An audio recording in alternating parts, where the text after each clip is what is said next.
साथियों नमस्कार। आज सूचना का अधिकार अधिनियम 2005 यानी राइट टू इन्फॉर्मेशन एक्ट 2005 के बारे में बात करेंगे। साथियों, सन 2005 में भारत की संसद ने right to information act pass किया और इस एक्ट का मुख्य उद्देश्य भारत के किसी भी नागरिक के द्वारा भारत की केंद्र सरकार या राज्य सरकार के अंतर्गत आने वाले किसी भी विभाग से सूचना प्राप्त करने के उस अधिकार से है, जिसके अंतर्गत कोई भी व्यक्ति, कोई भी भारत का नागरिक इन विभागों से सूचना प्राप्त कर सकता है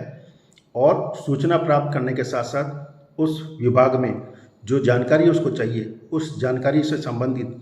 कोई भी डॉक्यूमेंट, कोई भी ईमेल, कोई भी कॉरेस्पॉन्डेंस, फाइल के नोट शीट या उससे रिलेटेड कोई सर्कुलर, कोई नोटिफिकेशन या कोई भी अन्य तरह की जानकारी न सिर्फ प्राप्त कर सकता है,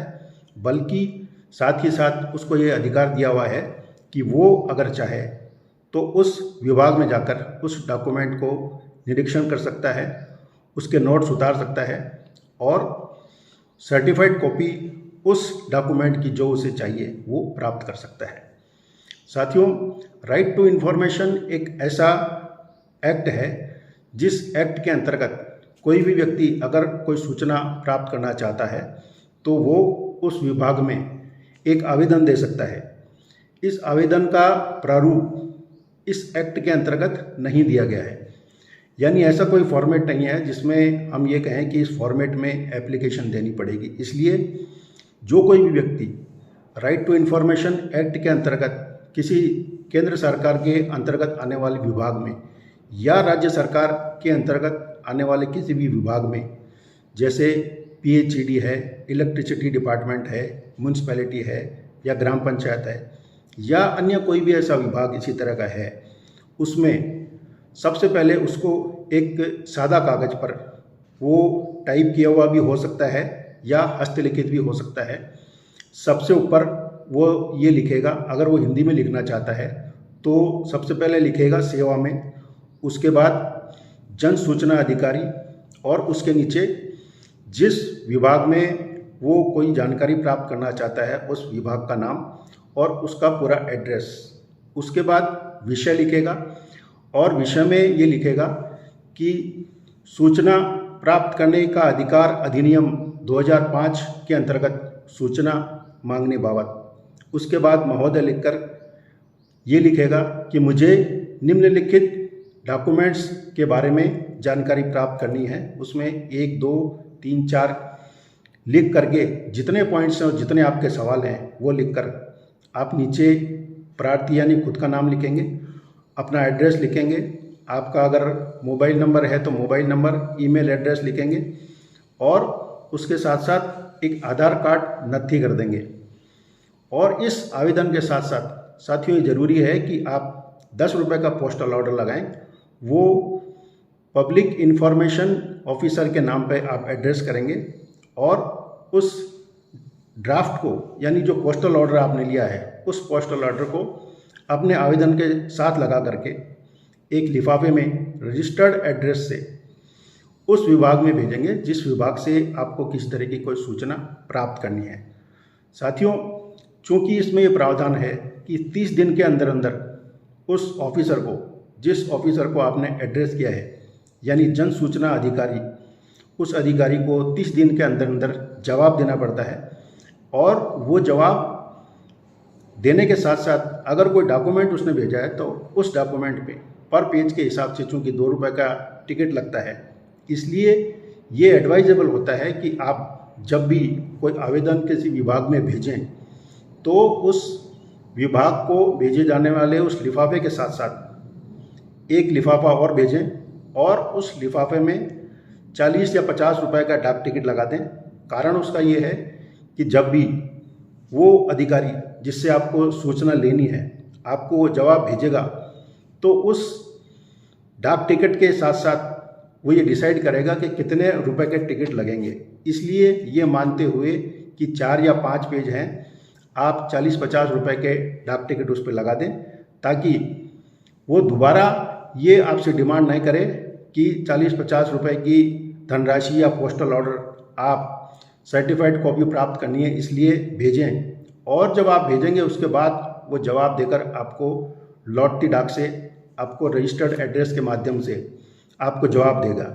इसलिए ये एडवाइस किया जाता है कि आप साथ में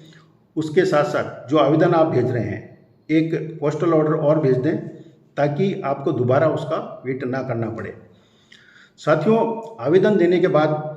जो भी पब्लिक इंफॉर्मेशन ऑफिसर है उसकी ये ड्यूटी है कि वो 30 दिन के अंदर अंदर आपके जो भी एप्लीकेशन है उसका जवाब दे। या तो वो 30 दिन में उसका जवाब देता है, और अगर जवाब नहीं देता है तो 30 दिन के बाद ये मान लिया जाता है कि आपकी जो एप्लीकेशन है वो रिफ्यूज कर दी गई है। और उस 30 दिन के समाप्त हो जाने के पश्चात उस एप्लीकेशन की आप एक अपील कर सकते हैं। पब्लिक इंफॉर्मेशन ऑफिसर ने जो आदेश दिया है या जो रिफ्यूज किया है उसकी अपील सामान्यतः उसी विभाग में एक फर्स्ट अपीलेट अथॉरिटी होती है। उस अथॉरिटी के समक्ष 30 दिन के अंदर अंदर आप अपील फाइल कर सकते हैं। जब आप अपील फाइल करेंगे तो इस बात का ध्यान रखें कि दोबारा आपको किसी तरह की कोई फीस लगाने की आवश्यकता नहीं है, क्योंकि पहले एप्लीकेशन लगाते समय आपने 10 रुपये का पोस्टल ऑर्डर लगा दिया है। फर्स्ट अपील में अगर मान लीजिए 30 दिन के अंदर अंदर जवाब नहीं आता है तो या तो जवाब देने के 90 दिन के अंदर अंदर अगर आप उस जवाब से संतुष्ट नहीं हैं तो, और अगर 30 दिन समाप्त हो गए हैं और फर्स्ट अपील में आपको कोई जवाब नहीं दिया जाता है तो 30 दिन समाप्त होने के बाद 90 दिन के अंदर अंदर आप पब्लिक इंफॉर्मेशन ऑफिसर के उस अपील की एक अपील जो सेंट्रल में अगर है तो सेंट्रल इंफॉर्मेशन कमिश्नर, और अगर स्टेट में है तो स्टेट इंफॉर्मेशन ऑफिसर के समक्ष सेकंड अपील लगा सकते हैं। और अपील लगाने के बाद उसका निपटारा उस अथॉरिटी के द्वारा किया जाएगा। अगर इस अपील से भी आप संतुष्ट नहीं हैं तो उसकी फर्दर अपील रिट पिटीशन के माध्यम से हाई कोर्ट में होती है, और हाई कोर्ट के बाद फिर वो केस सुप्रीम कोर्ट में जाता है। तो ये सारी एक प्रोसेस है जिसके माध्यम से आप राइट टू इन्फॉर्मेशन के अंतर्गत कोई भी एप्लीकेशन लगा सकते हैं और सूचना प्राप्त कर सकते हैं। साथियों, इसमें एक बात और ध्यान रखने की है, अगर कोई भी इकोनॉमिकली वीकर सेक्शन वाला व्यक्ति है उसको किसी तरह की फीस इसमें देने की आवश्यकता नहीं है। साथ ही साथ जब भी आप एप्लीकेशन की ड्राफ्टिंग करें, एप्लीकेशन का फॉर्मेट मैं अपने इस वीडियो में लिंक में डाल दूंगा ताकि आप उसको देख सकें और उसका अवलोकन करने के बाद उसके अकॉर्डिंगली एप्लीकेशन लिख सकें। इस बात का ध्यान रखा जाना जरूरी है कि जब भी आप ड्राफ्टिंग करें तो ड्राफ्टिंग सटीक होनी चाहिए, वेग ड्राफ्टिंग नहीं होनी चाहिए, क्योंकि वेग ड्राफ्टिंग होने के कारण कई बार जो पब्लिक इंफॉर्मेशन ऑफिसर हैं वो आपको ठीक तरीके से उसका जवाब नहीं देता है, या जो इन्फॉर्मेशन आपको चाहिए वो इन्फॉर्मेशन पूरी नहीं मिलती है। इसलिए आपको ये लिखना चाहिए, जब भी आपको किसी भी सब्जेक्ट से रिलेटेड कोई इन्फॉर्मेशन चाहिए उसमें आपको ये पूरा एक ड्राफ्ट लिखना चाहिए कि फाइल की नोटिंग चाहिए, कॉरेस्पॉन्डेंस चाहिए, और उससे रिलेटेड जो भी डिसीजन है और जितने भी डॉक्यूमेंट्स हैं उसकी कॉपी हमको उपलब्ध करवाई जाए। जब आप ऐसा ड्राफ्ट करके उसमें लिखेंगे तो आपको पूरी इन्फॉर्मेशन उस सूचना से रिलेटेड जो आपको चाहिए आपको दी जाएगी। इसलिए ड्राफ्टिंग का विशेष तौर पर ध्यान रखें। और साथ ही साथ कुछ लोग ये जानना चाहते हैं कि क्या यूनिवर्सिटी से या किसी प्राइवेट कंपनी से या इंस्टीट्यूशन से हम राइट टू इन्फॉर्मेशन के अंतर्गत कोई सूचना प्राप्त कर सकते हैं। तो साथियों, जैसा कि मैंने पहले बताया, आपको सिर्फ ये ध्यान रखना है कि या तो सेंट्रल गवर्नमेंट या स्टेट गवर्नमेंट के डायरेक्ट अंडर में आने वाले सारे के सारे डिपार्टमेंट्स, या ऐसी कोई भी इंस्टीट्यूशन या कोई भी कंपनी जिसमें गवर्नमेंट फंडिंग करती है 50% या उससे ज़्यादा, वो सारे के सारे चूँकि गवर्नमेंट के अंडर में माने जाते हैं, इसलिए उसके अंतर्गत आने वाली कोई भी इन्फॉर्मेशन आप प्राप्त कर सकते हैं।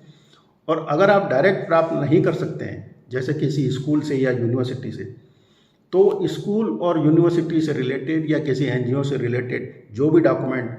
उसके कंसर्निंग डिपार्टमेंट हैं, यानी एजुकेशन डिपार्टमेंट है या सहकारिता विभाग है,